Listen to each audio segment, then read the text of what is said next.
I caught them quickly, hiking their way out, following the contour lines of the hill. They knew their stuff and how to travel the quickest through this type of country. I was a quadruped and evolved for this kind of world, so I would be moving up and down the hills at will. Cameron might run a marathon each day in 3 or 4 hours, but I could do that in about 35 minutes in this form.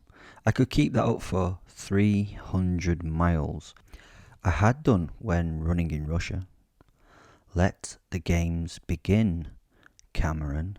Also, who knew what Joe was capable of? I wondered if Cam would do the sensible thing and ditch Joe so he could make his escape. You know, these humans, though they do that thing of caring about others and putting them before themselves. So weird. I now could hear them charging through the forest. The scent track was not needed. They were being so obvious and noisy, so I ran slightly above them on the hill. They were making their slow-assed way round. They were already struggling to maintain the pace, and the frustration of the undergrowth was a further annoyance to them. I ran through the underlying bush as though it wasn't there, sure-footed and almost quiet. I ran at a comfortable distance where I could listen to them start to fail, and I knew at one point that they would have to stop. They would have to take a break. This they did. They pulled up and sunk low in the undergrowth. Joe was drinking from his flask on his belt, while Cameron told him to ditch anything they did not need to carry. They both still had their bows and placed them down and rummaged through pockets and kit to relieve themselves of any extra weight. I had no idea why they had not gone to their phones yet. Maybe I was fortunate and they had no signal. Perhaps they'd not brought a satellite phone, but I thought that would almost be impossible with the wealth of experience held by them. They were not keeping an eye out for me, and with the fresh falling heavy rain masking my movement, I wandered up to a discreet distance where I could see them both. They were pretty well hidden in the bush, but the frantic manner in which they were acting allowed me to see them. I wandered to the point that I thought I could catch them doing the whole Robin Hood bit before they loosed an arrow at my ass. I wanted no more to do with digging those fucking things out of my hide. I needed them to waste some of their arrows now, so I needed them to notice me. I found a little gap where I was silhouetted by the sun. I sat on my hindquarters like a good dog and growled at a volume high enough for the two men to hear. They froze as they heard the sound. It was a beautiful moment where their 3Fs kicked in at the sound of a monster. I whimpered and cocked my head as Joe's head turned towards me. Cam's eyes moved to the bow that was carefully resting slightly off the floor at arm's length. He moved. In his eyes it was fast and beautiful to behold. He threw himself down on the ground, recovering the bow, and drew and released an arrow very smoothly and quickly at the spot where I was sitting. A remarkable bit of technique to pull off with a bow in my untrained eyes. It was so good that I genuinely wondered if he'd practiced this move. I moved a fraction of an inch as the arrow flew past the spot my throat had been. It was so quick that it even tested my reactions as the arrow cut a few stray hairs from my pelt, then disappeared into the scrub. He had now dropped the bow and dragged a pistol from his belt and shot 5 blasts in succession at the point where I was sat. I'd already started to move. 4 missed. The 5th hit me in the hindquarters. I ignored that shot and found cover. This guy was really good. I think the pistol was a mistake for my lack of assumptions. Of course Cameron would be carrying a firearm. This is America. I was not sure if Joe would be carrying, but I had to assume so just to be on the safe side. This was going to add a little more work to the night. I was going to have to take a few to give one. Once I disappeared, the men started to hustle again. They had dropped a lot of their kit now to run. I would go and have a gentle perusal of what they left. Maybe they'd done something stupid like leave a critical item like a gun or hopefully all their arrows. Maybe not. It would let me understand what I was now dealing with. I slowly made my way to the spot they'd just left and had a sniff around, turning into my human form to have a rake through the pockets to see if there was anything of note left there. Oh dear. Someone had ditched some ammo. That was a little relief. I was hoping that at least one gun had now little or no ammo in it. The rest of the kit was nothing of note, so I got back to my animal form to continue the chase. I knew they had about 2 hours at this pace to get back to a point of safety. I assumed they had probably contacted someone at this point, and I hoped the person did not have a helicopter, or this could be over with me being in the losing bracket. Now I chased, making enough noise that they could hear me behind them. The brush tore apart around my perfectly adapted giant form. I did nothing to hide my progress through the woodland behind them. I just ran at a lolloping rate, enjoying the chase. Let me try to explain what this is like for me. Now, if you are a human being, and an educated human being, you must know of the great actor Arnold Schwarzenegger. He was an action icon in the 90s, and I love his film. My two favourites are, no, not Twins and Kindergarten Cop, although I did enjoy Twins because it has my other favourite actor in it, Danny DeVito. I love that guy. Matilda is an absolute work of art. The films I'm talking about are Predator and Terminator. I am a rare beast in that I do prefer Terminator 1, not Terminator 2. But that is because I love the T-1000 being the badass Arnold instead of the little silver twink thing in the next one. Anyway, let's try and get to the point. Well, in Predator, watch it. If you've not seen it, watch it. After it, you will be a goddamn sexual tyrannosaur. You see the predator chasing the group through the jungle. The predator is invisible. They cannot see him but sense him. So scary, huh? I feel a bit like the predator at this moment. I know where they are through my incredible senses. My hearing pinpoints them, and I can hear how they feel and do. I know it seems weird that I can hear how they're doing. I don't get it either, but at this point, they were not doing too well. I can smell them. Oh my god, I can smell them. Humans sweat through their skin when doing stuff to keep themselves cool. So to all us other animals, you can imagine how you fucking stink. I cool myself through my tongue and mouth. No point wetting my pelt to allow evaporation to cool me. So you reek of, well, stinkiness. Following you is like following a particularly bad fart as it goes beneath the duvet. So all that was to save some description, which I did not really do. My apologies. What I sense in my head is somewhat like the part of the predator. You know, he sees them because of their heat signatures. I mean, to be honest, it's a bit rubbish if you think about it. The ultimate predator can only see levels of heat. I know some of you Predator nerds will make an argument here about Predator canon and so forth, but in the movie, that is the one he uses. So I'm talking about that one. That means that I am better than the predator myself. I can sense them with multiple senses. Covering themselves in mud wouldn't help them, apart from maybe reducing the smell that they create. Using my pinpoint knowledge of where the creatures were, I tormented them, making them constantly frightened and run on and on. I thought that this constant intrusion into their running and panicking world would eventually get them to give up. But these guys were not going to stop. I spent most of my time finding different places on the trail to allow them a moment of wonder. I would travel silently from point to point so that I could be seen where I should not be.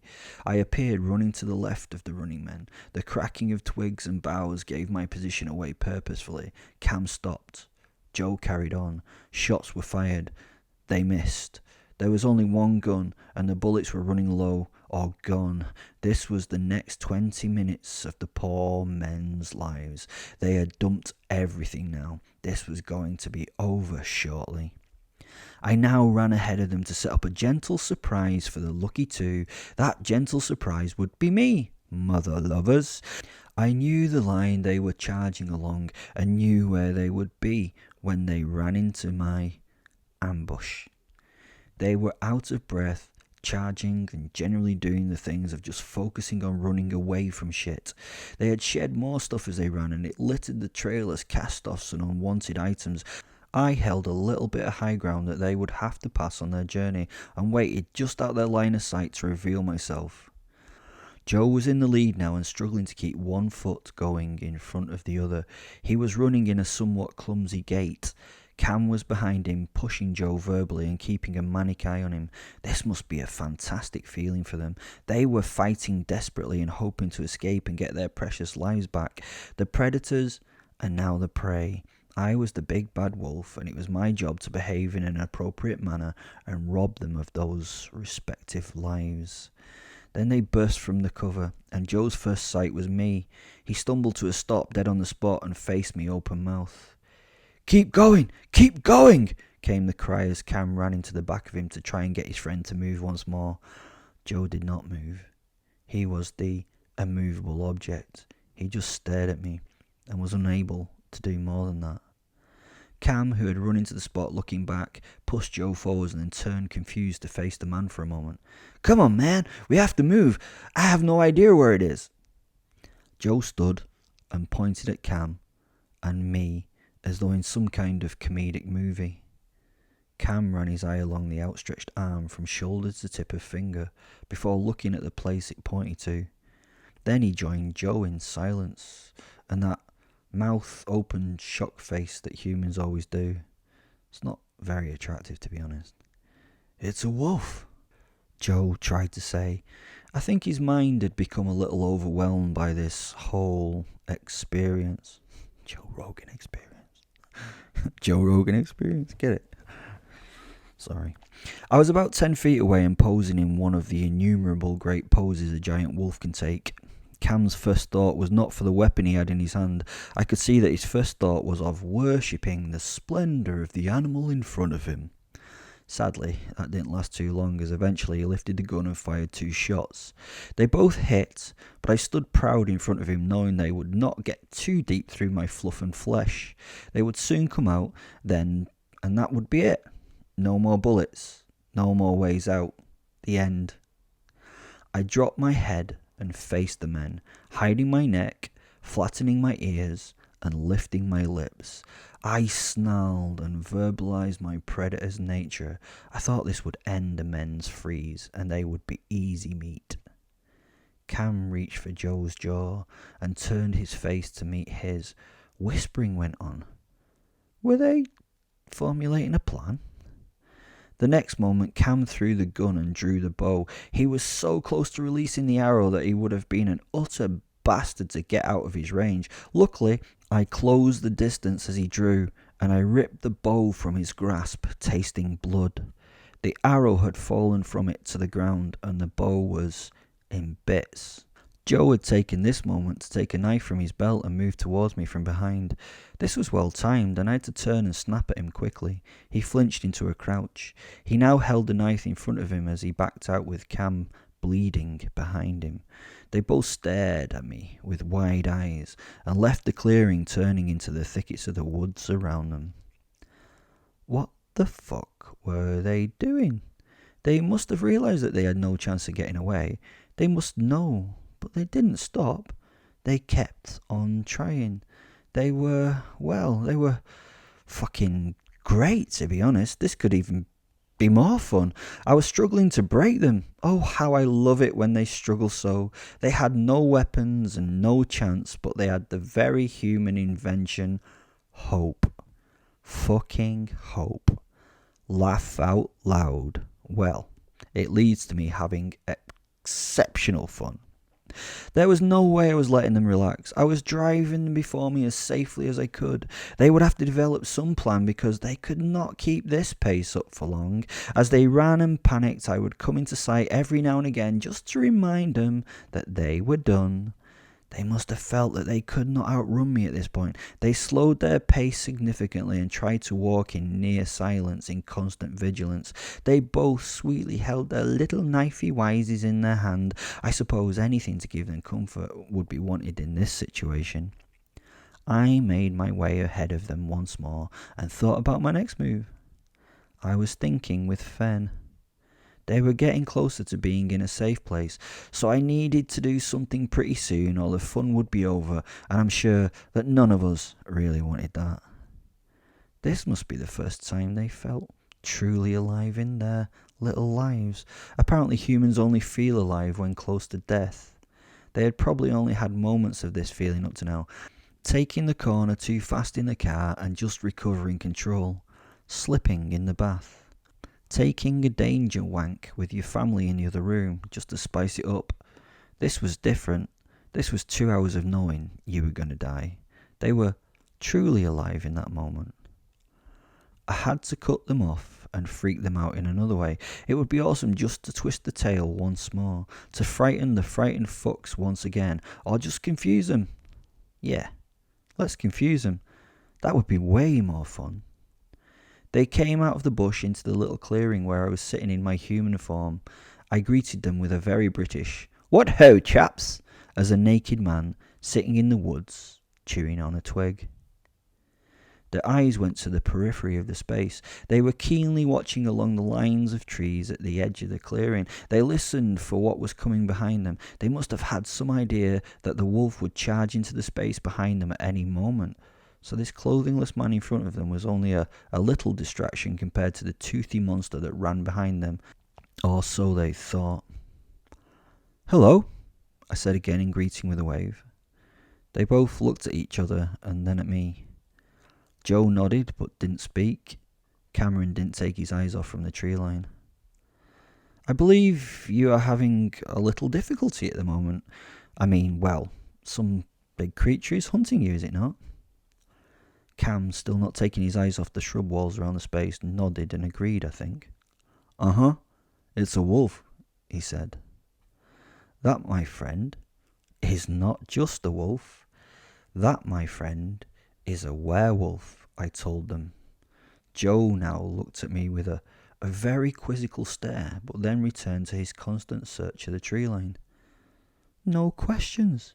They both just turned to me and stared. "So this thing's a werewolf?"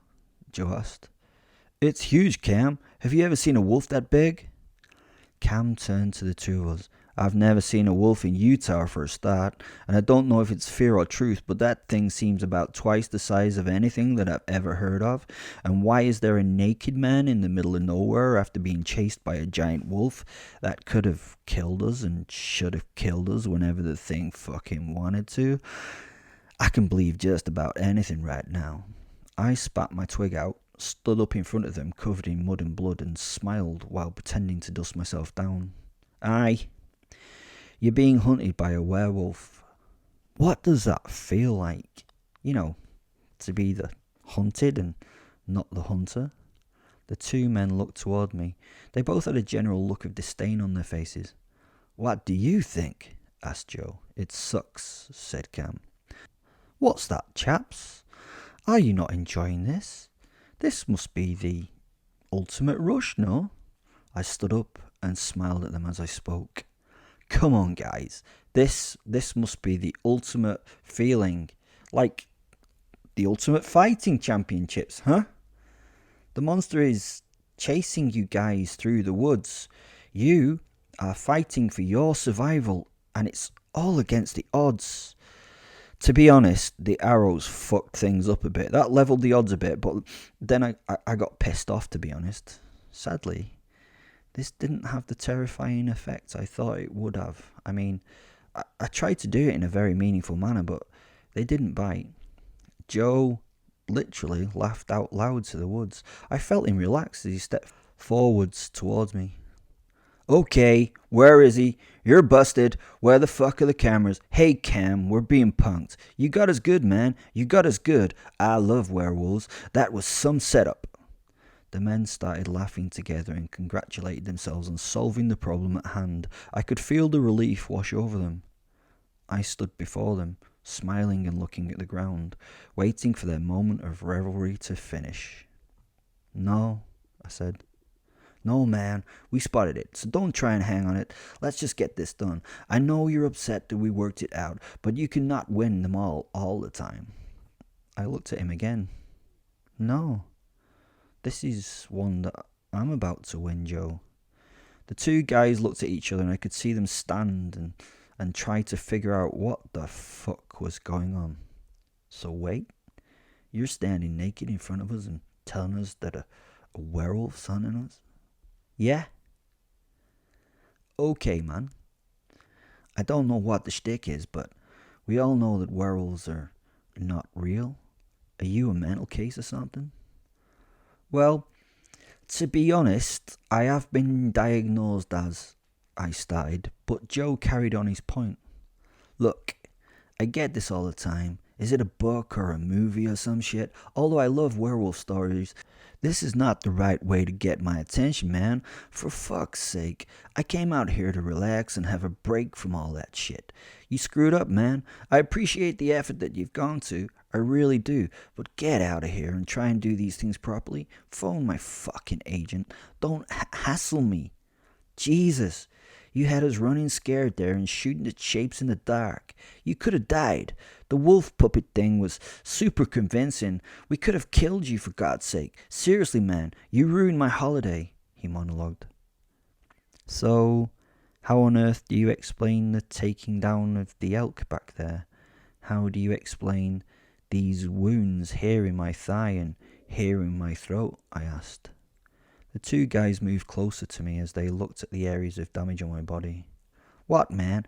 What are you trying to tell me? That you're a werewolf or something? Have you stopped taking your meds? I turned away, laughing and smiling at Fen, who was getting a little annoyed with this situation. Are we killing these two, or what? That may convince them that we're the real thing, he said. No, this is too easy, Fen. I want them to know that I am genuinely the real thing. I sent it back through our, mindful telepathy thing. How are we going to do that? Fen asked. Like this. I absorbed him and transformed before the men. My back was to them as I started the inflation of my transformation. I roared in my joy as I moved from my petty human form to the beast that truly represented myself. I now stood over them in my werewolf form while they stared. It was not the pain-racked transformation of the films, but a near instant change from man to beast. In this form, I stand tall, over 7 feet and fully muscled. I make a scary figure.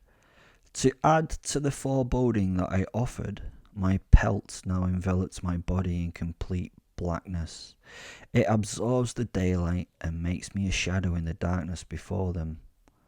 Only my eyes are visible in the silhouette. The rain now drummed into the ground, and I could hear it roaring through the foliage around me as it made its way to the leaf-littered forest floor. As the water gathered in my coat, I shook myself like a giant dog and felt and saw the water fly away from me in what seemed to be slow motion. I took 2 deep inhalations through my nostrils to sample the scents in the air as all became still. I opened my amber-jeweled eyes as the shadow and looked down my snout at the 2 men standing there. They looked on in total disbelief, not really knowing what to do. Cam lifted his head, made eye contact with me briefly, and let it drop once more to his chest, and he laughed. Now there was only total, unadulterated silence. Silence there was apart from the rain thudding into the muddy ground. I stood staring at the 2 of them and wanted to see a sign of recognition of what I was from them. I smiled a very toothy smile and looked into the 2 men's respective souls. They were both frozen, Cam's chin pointing at the floor. I could sense the hormone dumps in their respective bodies and the realization that this was, maybe, for real. Or was it? Or could it be? Apoplexy was the name of the day. I shrugged and slowly transformed back to my human form, turning my back on the 2 men. I took my time to complete the process and let them absorb and deal with what had just happened. Joe was the first to react finally. You are a werewolf? You're a goddamn werewolf? Eddie Bravo's gonna fucking shit. He's never gonna wrap his head around this one. Well, thank you for your near belief, I started to say as I turned to face him. He unloaded his pistol in my chest, which I'd not seen him pull from the lining of his jacket. He fired all 17 9mm slugs into my chest. The shots ravaged my naked body, pounding a bloody hole in my centre. I had no time to dodge or move or do anything clever. I just had to take the entire clip in one quick burst. Oh shit, I got to think as I slowly keeled over backwards, maintaining eye contact with Joe. Well, that wasn't so clever of me, was it? Was my last ponderance as everything went black. I lay, my belly to the sky, still in blackness, as my senses came back, and in my head I could hear Fen laughing at me and clapping. Clapping cannot be an easy sound to make with pause, but he was somehow slow hand clapping me awake. I kept my eyes closed as I sensed around me, trying not to give away the fact that I was back too quick. It's okay, Will. They checked out your body and are now waiting for a helicopter to come and get them out. It's going to take a while, so take your time. You are a wee bit lucky they did not shoot you in the head, you prick. I smiled inside before taking a huge breath and then sat up with a shuddering "fuck" expletive bursting from my lips. The two men were a little aghast at this corpse sitting up and starting to swear. I now sat stroking my healing chest as I managed to gather myself for the next few moments. Joe reached for his gun again, which was pushed in his pants, and pulled the thing on me. He stood in his well-trained stance, his pistol aimed at me. I was uninterested in him at this time. My primary purpose was to check whether or not my balls had been shot off, and it was with a huge relief that I found my genitals all attached and happy. Once happy with my physical body, my attention returned to the here and now. Why did you do that? Why, Joe? Jesus, have you any idea how much that shit hurts to sort out? Put the gun down. Put the gun down, I ordered, but he stood steadfast in place as I walked towards him. Fen was enjoying himself far too much for this to be good. He was semi-dancing around the clearing, laughing and singing. Would you like to know a secret? He sang at me using the melody from Frozen. Would you like to build a snowman? He was being a dick. I turned to him, ignoring the other two people here, and sang back at him using the same melody. Yes, I'd like to know a secret. Because it was the only way he would tell me when he was in this kind of mood. Letting him watch Frozen had been a fucking colossal mistake. Joe has got no bullets, came back in my head, but yet again to the same musical refrain. Thank feck for that, I said out loud to the world, not hiding it in any melody from Frozen, but bleating it out for all to hear. Joe stood in front of me, now still holding the same pose he had hit a few minutes ago. The pistol was trained on me as I moved. He was doing a grand job, as they say in Yorkshire. Now, Joe, you can see what happens when I get shot. It hurts, then I get better, and that's it.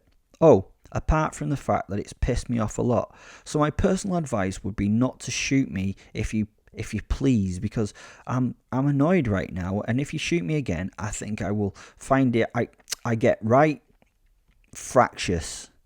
That's not how you want me right now. Heaven's sake, just put the gun down, I yelled. He snarled his fury, but I think he knew I was telling the truth. The man dropped the barrel of the pistol, but only to a point where it could be quickly retargeted. Thank you. I acknowledged the man, and then went and sat on a tree stump at some height from the ground where I could swing my legs back and forth as I spoke. Now, after all that drama, where was I asked him. Cam smirked as he raised his head to address me. So what is the next step? Are you going to murder us? He asked. I mean, there's nothing all we can do about it. You, as you say, did the hunting, and you won the chase. We are at your simple mercy. You're quite correct. I did the hunting, I ran you down, and I assume that this is the kind of point of death? I'm not sure. It does not seem as fun as the chase, but I suppose that I should get this shit over with. I mean, this'll be a great trophy to have, won't it? The great Cam and the great Joe are above my fire in my trophy room. Can you imagine that as a talking point? If I had any friends to do the talking with, obviously. So what are you saying? You're going to take our heads? You're going to kill me just for fucking fun? How the fuck do you think you're going to get away with that? So you can chat about this shit when you see them over the fireplace? Yeah, That's the idea. Oh, and please do not worry, I will be using the meat I will kill as well. It's been a long chase. I will need the nutrition for the end of my journey. I have to say, the carnivore diet is definitely working for me, Joe. I posed, my ripped, muscular body standing before them. Thanks for bringing that to my attention in your fascinating podcast series. No problem, he replied with some sarcasm in his tone, a little hurtful to be honest. So, are you guys ready for it then? How do you want to do this? Just let me grab something, I'll be one moment. I wandered off into a nearby bush and brought out a phone from behind it. The two men watched me walk away and back again with the phone in my hand. Where had the phone come from? They both stared at me like I was a bit mental. I knew what they were thinking. Oh, yeah, you're wondering where I kept the phone. I have a collar when I kind of need it, just between you and me. Yeah, I know it sounds weird. What were you guys thinking, that I'd had it up my arse or something? Nah, things fall out during transformation. Oh, the collar is nothing kinky, not a BDSM collar or anything. I find it just useful sometimes. There, I let you into the secret life of the modern werewolf. I now took the phone up to my face and smiled at the pair of them looking through the device. Hey, I'm videoing you guys. Please wave at the camera. What the hell is going on? Are you going to murder us and film it? Joe asked. World star! I smiled. I carefully set the camera up on the stump that I'd been seated on and went over and pushed and prodded the two men in front of the camera. I walked back to the stump and moved and adjusted the angle a little, asked them to move to the left slightly so I could fit all this into the frame. The two men were incredulous at this treatment, but didn't say anything. Maybe they did not believe that they were going through this or letting themselves go through this to be murdered in front of the world. Are you ready? I asked the two men, once I'd got the camera angles correct. I then stood between them, my arms around their respective shoulders. I hugged them into me and asked them to smile, as in my head I got to the 7 part of the 10-second countdown. Smile, I asked them and heard the shutter sound effect click. Thanks guys, I told them. 1 or 2 more please, I asked. I'm going to werewolf out, so don't panic. I need a photo in that form with you guys. The pictures were a bit rubbish, to be honest. I changed between them before the 5-second count of the camera. They struggled to get clear of me, but I held them hard into a group shot. They would not stand still or take significant part in the process, but I got 1 or 2 shots, which were okay-ish. When I'd finished with the photos, I turned back to the men. I looked through the phones, smiling at the images in my human form. I did actually laugh out loud at a few of them as they were so funny, seeing these 2 brave men almost catatonic with fear. Thanks guys, I said in a friendly tone and started putting my phone back into my hefty leather collar. That was fun. The 2 men just stood staring at me with mouths open. I waved at them and became the wolf. They waited. They waited for the inevitable. The leap onto the frozen prey, the ripping and tearing of their live flesh from their bones, the slow death at the hands of the beast. I stood and stared at them, eye to eye for a long period of time. Then I turned and disappeared into the tree line. I'd got the trophies that I want. Why would I kill him? I liked Joe's podcast. Cam seemed okay too. I ran as the flopping blades of the helicopter started to be heard. I never heard him recount this tale on his show, which was a bit sad. Thanks for listening. There are many links in the description for the podcast. If you would like to join the group on Facebook, or if you'd like to follow me on Twitter, or if you'd like to buy a book for the 31st podcasts, or if you'd even like to support the show, you can go down there and you can buy me a coffee by following the support the show link. Kind of makes sense, doesn't it? As I say, you're all wonderful people. Thanks for listening, and I will speak to you on the next podcast.